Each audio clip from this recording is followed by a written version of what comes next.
Un lieu situé au cœur de la ville où la pierre blonde de Bordeaux mélange d'harmonie de son architecture au XVIIIe à la nonchalance d'un ruisseau ceinturé d'arbres centenaires. Un lieu où flâneurs, joggeurs, enfants et grands-parents cohabitent avec canards en toute harmonie.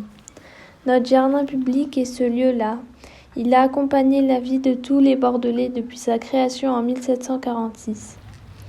À peu près à la hauteur du cours de Courgue, à l'angle de deux allées, le buste de François Mauriac, prix Nobel de la littérature, réalisé en 1943 par Ossip Zadkine, sculpteur d'origine russe, est le seul buste de l'écrivain installé dans sa ville natale. Le plâtre original avait été offert à l'écrivain le 10 mai 1949. Le 11 octobre 1985, jour du centenaire de la naissance de François Mauriac, était inauguré son buste en bronze.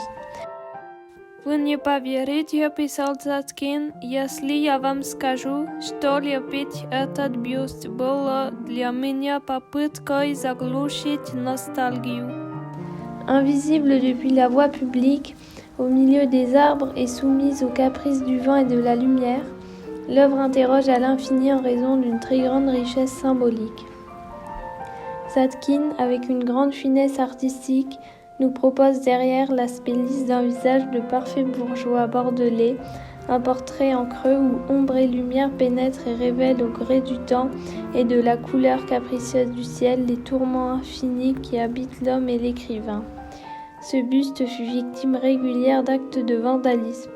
C'est pourquoi l'original se trouve actuellement au musée des Beaux-Arts de Bordeaux. On peut voir les œuvres de Zadkine ou visiter son atelier-musée dans le quartier du Jardin du Luxembourg à Paris.